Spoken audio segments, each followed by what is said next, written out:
আসসালামু আলাইকুম। আমার আজকের রেসিপি হলো জাদুর 2 রঙের লেয়ার চা। এই চা বানানোর পর চিন্তায় পড়ে যাবেন খাবেন নাকি সাজিয়ে রাখবেন। দেখে যেমন চোখের শান্তি, খেয়ে তেমন মনের প্রশান্তি। By the way, I am chef Ishika. Welcome to iFood channel. আমি আজকে আপনাদের 2 রকম স্বাদের লেয়ার চা তৈরি করে দেখাবো। প্রথম লেয়ার চাটির জন্য আমি কিছু আদা থেতো করে নেব। আমি একটু বেশি করে আদা নিয়েছি, আপনারা আপনাদের স্বাদ অনুযায়ী কমিয়ে নিতে পারেন। আমি আদাগুলো একটু বেশি থেতো করে নিয়েছি, এতে করে ফ্লেভারটা বেশি রিলিজ হবে।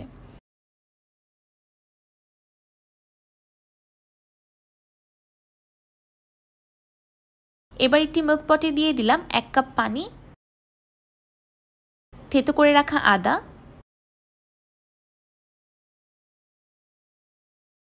আর 2 চা চামচ চিনি। এবার সবকিছু একসাথে খুব ভালোভাবে মিশিয়ে একটি বলক তুলে নিব। আমি যেই কাপে চাটাকে সার্ভ করব, আমি সেই কাপের 1 কাপ পানি দিয়েছি। পানিতে বলক চলে আসলে আদার পানিটাকে আরও 2 মিনিটের মতো ফুটিয়ে নিব, এতে করে ফ্লেভারটা খুব ভালো আসবে। আমার জাদুর লেয়ার চায়ের ফার্স্ট লেয়ারটা তৈরি হয়ে গিয়েছে। এবার একটি ছাঁকনির সাহায্যে ছেঁকে কাপে দিয়ে দিচ্ছি।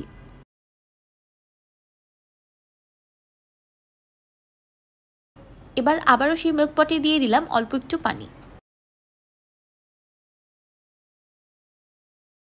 পানিতে বলক চলে আসলে দিয়ে দিব 1 চামচ চা পাতা। এবার চা পাতা পানিতে খুব ভালোভাবে ফুটিয়ে লিকার তৈরি করে নেব। আমার চায়ের লিকারটা স্ট্রং পছন্দ, তাই আমি কম পানিতে বেশি করে চা পাতা দিয়েছি। আপনারা আপনাদের স্বাদ অনুযায়ী লিকারটাকে তৈরি করতে পারবেন। আমি চায়ের লিকারটাকে 1 মিনিটের মতো রান্না করে নিয়েছি। এবার একটি ছাঁকনির সাহায্যে ছেঁকে কাপে নিয়ে নিলাম। এবার চায়ের লিকারটাকে অল্প অল্প করে কাপের গা ঘেঁষে প্রথম চায়ের লেয়ারের উপর দিয়ে দিচ্ছি। আশা করছি আপনারা দেখেই বুঝতে পারছেন আমি কিভাবে করছি। চায়ের লিকারটাকে প্রথম লেয়ারের উপর একদম হুট করে বেশি করে ঢেলে দিবেন না, তাহলে গ্র্যাভিটিটা নষ্ট হয়ে যাবে।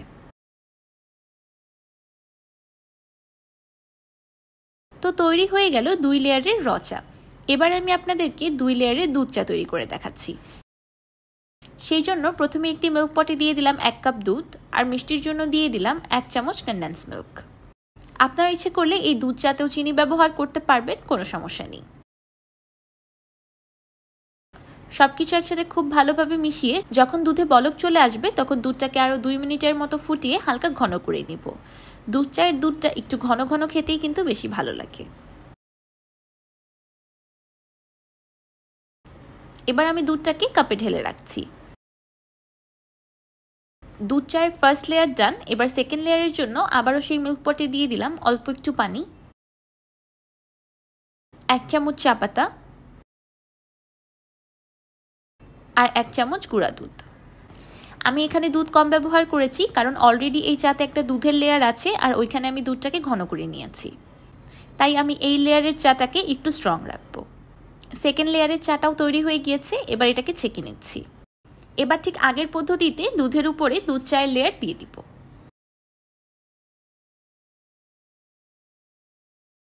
তো তৈরি হয়ে গেল 2 লেয়ারের দুধ চা।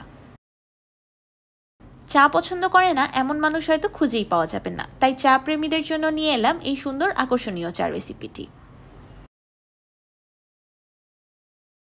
আমি প্রথমে এই 2 লেয়ারের র চাটাকে তৈরি করে রেখেছিলাম। দেখতেই পারছেন লেয়ারগুলো এখনও কতটা ভিজিবল আছে আর একদমই মিলিয়ে যায়নি। যতক্ষণ পর্যন্ত চামচ দিয়ে নাড়া হবে না, ততক্ষণ পর্যন্ত এই লেয়ারগুলো এমনই থাকবে, একদমই মিলিয়ে যাবে না। এমনকি হাত দিয়ে নাড়াচাড়া করার পরেও মিলিয়ে যাবে না। সকালে ও বিকালে এমন গরম গরম 1 কাপ 2 লেয়ারের চা হলে কিন্তু দারুণ হয়, তাই না? মন প্রাণ দুটাই তাজা হয়ে যাবে। প্রতিদিন সকালে গরম গরম 1 কাপ লেয়ার র চা খেয়েই আমি আমার দিনের শুরু করি। আমার আজকের এই 2টি ভিন্ন স্বাদের জাদুর লেয়ার চা রেসিপি আপনাদের কাছে কেমন লাগলো আমাকে অবশ্যই কমেন্ট করে জানাবেন। ভিডিওটি ভালো লাগলে একটি লাইক দিবেন, আর আমার চ্যানেল সাবস্ক্রাইব করে আমার চ্যানেলের পাশেই থাকবেন। আল্লাহ হাফেজ।